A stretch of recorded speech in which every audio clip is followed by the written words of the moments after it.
também não precisa, né? Bandeira, camisa, precisa tudo isso aí. Os caras ali falam em Precisa, o remo. Leão vai subir, Paulo Fernando. O Leão vai subir. É verdade. Égua, Neto. Pegue um close do Jujuba aí, pelo amor de Deus. O cara agora ele abriu esse coração, o torcedor finalmente... Ou não vai, Paulo? O Leão? Eu já tô vendo o Leão e Flamengo ano que vem. Eu também. Olha, eu vou dizer uma coisa pra vocês. E aí, você vai torcer pra quem? Eu vou dizer uma coisa pra vocês aqui. Uma coisa é o que nós queremos. Claro. Tá? Se você me perguntar se o Remo já está na primeira divisão, eu te digo que não. Nós temos que esperar, como eu digo, a oba-oba fica pra galera, torcedor.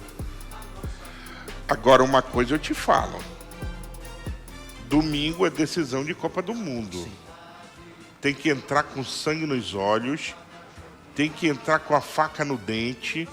E outra, se o Remo ganhar o jogo domingo, aí sim eu poderei dizer pra ti. Ele está a um passo do paraíso. Porque a conta é a seguinte, né? Tem que ganhar 2 jogos pro acesso e Acho que não 3 pro título. Eu acho que não tem que ganhar 2 jogos assim. Olha aí, bora fazer conta aqui. O Remo joga domingo com a Chapecoense, certo? Certo. Se ele ganha o jogo, ele vai a 60 pontos. E o Remo já joga sabendo o resultado de praticamente todo mundo. Pois é, ele vai a 60 pontos, certo? Sim. Ele empurra a Chape para -3 dele. Tá bom? O Atlético Goianiense vai jogar... Aliás, o Atlético Paranaense vai jogar com Goiás na Colina.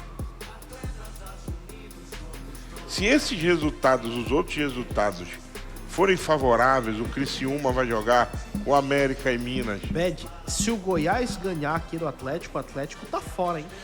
Mas é aí que eu quero te dizer. Se ainda você mais for se o Remo ver, vencer a Chape. se você for ver o caminho dos outros todos, o caminho do Atlético Paranaense, se ele ganhar do Goiás, uma vaga é dele.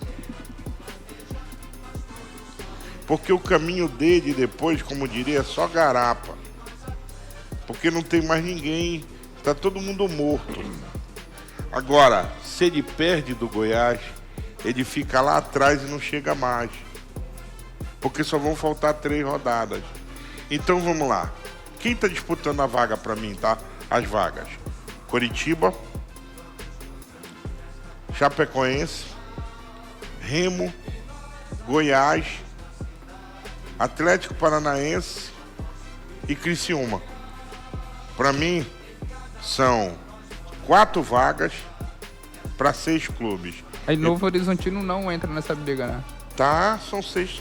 Peraí. Então eu tirei o Novo Horizontino. É porque o Novo Horizontino ele tá na 5ª posição com 55 também. Então bora lá. Só para não cometer erro aqui. São 7 que estão na briga, tá? Sim. Para mim são 7. Bora lá. O Curitiba, Chapecoense, Remo, Goiás, Novo Horizontino, Criciúma E Atlético Paranaense. Esses estão na briga. Se o Goiás der uma porrada no Atlético, para mim, restarão 4 vagas para 6 clubes. Certo? Certo. Certo. Então, é só olhar os próximos jogos.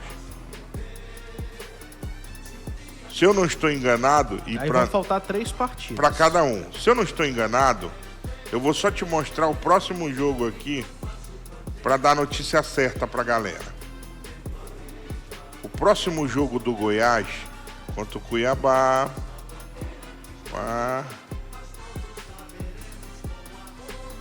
O Goiás pega uma partida aqui encebada, quer ver? Depois do Atlético, é o Cuiabá.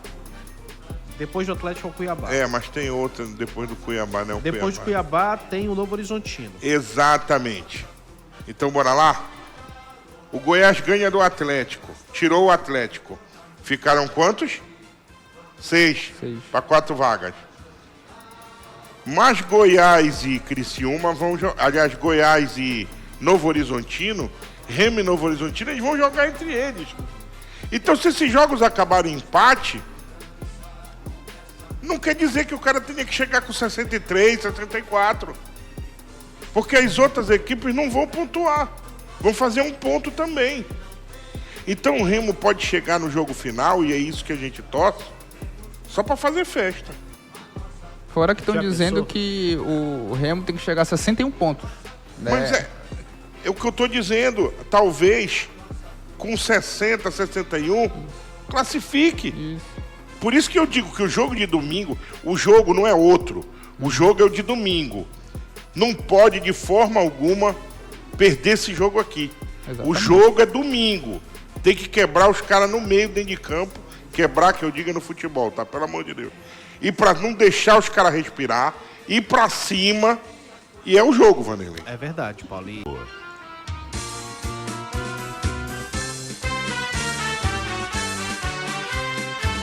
Imagens, meus amigos, na tela cheia, meu querido NetNet, por favor, do Clube do Remo treinando e seguindo na reta final de preparação para a próxima rodada da Série B do Campeonato Brasileiro. O Remo enfrenta a Chapecoense em casa em um duelo que pode dar vantagem para os azulinos na luta pelo título da Série B. As duas equipes fazem confronto direto e estão empatadas na tabela com 57 pontos. O time catarinense, no entanto, leva vantagem no número de vitórias. Ambos estão atrás do líder Coritiba, isolados no topo da tabela da Série B com 60 pontos. Na terça-feira, o grupo treinou no Bainão sob o comando do Guto Ferreira, que vem preparando o time de forma ofensiva, contando com a boa fase dos atacantes. Dentre eles, o português João Pedro, autor de um dos gols da vitória por 3-1 sobre o Cuiabá. Inclusive, ele mostrou satisfação com a oportunidade e espera se manter em campo para dar mais força ao time. Vamos ouvir aí o João Pedro, atacante português também de Guiné-Bissau, dupla nacionalidade. Ele que brilhou aí nos minutos finais contra o Cuiabá. Vamos com o João. Todos têm os pés bem assentes no chão. Claro que temos noção do que se passa à volta, mas o mais importante é o acesso. Esse é o principal objetivo, esse é o objetivo que queremos mais, que trabalhamos todos os dias, e no final do campeonato, se for possível o título, claro que vem bem-vindo, é sempre um título. Não, eu tento sempre caprichar. Claro que nem sempre as coisas acontecem. Eu, como lhe tinha dito, o trabalho estava a ser bem feito, eu estava tranquilo. O Mr. Guto também sempre me transmitiu confiança, nunca me exigiu golos, até porque ele estava super satisfeito com o que eu tinha vindo a fazer.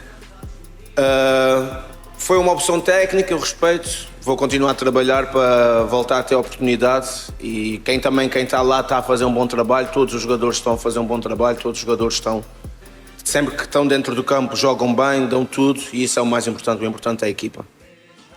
Aí esse foi o João Pedro. Será que a galera depois desse gol vai começar a pegar menos no pé dele, ô Gabriel? Com certeza, né? A partir quando o jogador principalmente o atacante, quando começa a fazer gol, quando começa a ajudar a equipe, eleva a qualidade do jogador, né? Quer a presença do jogador na titularidade. E o João Pedro tem muita qualidade também, ele briga, é um jogador que tem jogada aérea perigosa também, briga pela posse de bola principalmente, mas a gente já sabe, né? A gente já sabe agora que não pode deixar ele sozinho, não pode vacilar com ele, que ele faz o gol. A gente viu na última vitória do Clube do Remo contra o Cuiabá, foi um contra-ataque e ele estava praticamente sozinho, mas estava com a marcação do Cuiabá, ele conseguiu dominar e fazer o gol. Então é um jogador que tem muita qualidade, tem muito potencial também para ajudar o Clube do Remo nessa caminhada para a Série A do ano que vem. Então, olha, eu acho a galera pega demais um pouco no pé do João Pedro, tá? Um gol, é claro, que tira um pouco dessa pressão toda que vinha antes, né? Porque a galera tá falando mais um atacante que chega para marcar, que não chega para um centroavante que não chega para fazer gol, né? Que acaba fazendo mais o trabalho sujo seja de abrir um espaço ou de correr atrás do zagueiro para pressionar a saída de bola, mas é um cara que é um estilo de jogo do Remo, né? Um assunto que a gente até já abordou outras vezes, Gabriel. Eu queria até ouvir tua opinião sobre isso. Que o Remo tem um estilo de jogo que não joga para centroavante fazer gol, né? Exatamente. E mesmo assim ele teve um gol de muito oportunismo contra o Cuiabá, porque ele tá atento ali no rebote do goleiro e acaba definindo no limite praticamente sem ângulo, né? Isso, e o time do Clube do Remo, ele joga muito mais assim, eu vejo que muito mais pelas pontas, né? É mais de velocidade pelas pontas, assim, a gente não vê também a dependência de um centroavante, isso que é bom, isso que no esquema tático do Guto, quando o time está muito abaixo, não consegue sair, ele usa o quê? Ele usa as pontas, e a gente viu no jogo do Cuiabá ele usando muito mais o Janderson ali por aquele lado esquerdo do campo. A gente já viu outras vezes também os jogadores com mais velocidade atuando nesse segundo tempo. A gente vê que o Clube do Remo imprime uma velocidade em posição maior, volume de jogo maior no primeiro tempo, mas que quando volta para o segundo, cai um pouquinho de rendimento, fica ali fazendo uma marcação de bloco médio-baixo ali, fica só cercando o adversário, mas quando tem a oportunidade de contra-atacar, é letal até porque lembra um pouquinho também do Daniel Paulista, quando ele passou aqui, quando o adversário tinha a bola e quando forçava o adversário no erro, ele conseguia sair com contra-ataque, com perfeição e fazer o gol na letalidade do contra-ataque. Ou seja, lembra um pouquinho do Daniel Paulista, ex-técnico do Clube do Remo. Então o Guto usa mais esses pontas para dar velocidade, principalmente no segundo tempo de jogo, e então o time do Clube do Remo não tem essa dependência do centroavante. Claro, a bola chega ali, mais oportunidades ali para o Pedro Rocha, tanto que ele é o artilheiro da equipe na Série B.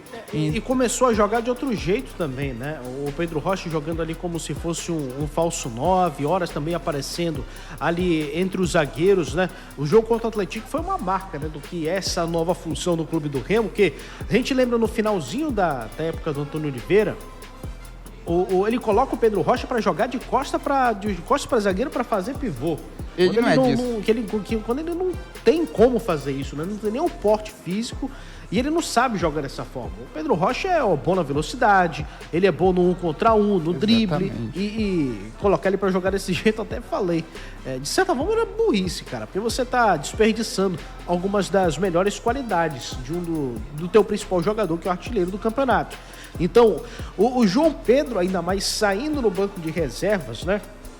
Sendo ali um cara também que consiga ter um pouco mais de mobilidade e presença na área, pode ser saindo do banco, né? No decorrer dos jogos, o Gabriel. Exatamente. Então, isso que eu já ia falar também, você destacou um ponto muito interessante e importante também, que o Pedro Rocha, ele não é aquele centroavante fixo, que fica esperando e o jogo é para ele ali no ataque, sempre buscando aquele centroavante fixo para fazer o pivô. Não, ele sempre busca essa jogada para ter companheiros ali, para quem tocar essa bola, para quem consegue trabalhar com ele, e com isso ele consegue desenvolver essa habilidade, ele consegue ir no 1 contra 1, isso quando não está a marcação muito forte nele, ele consegue desenvolver e com certeza a consequência aí é fazer o gol. Então o Pedro Rocha é esse jogador mais leve, mais solto ali no ataque, fazendo o comando de ataque do time do Clube do Remo.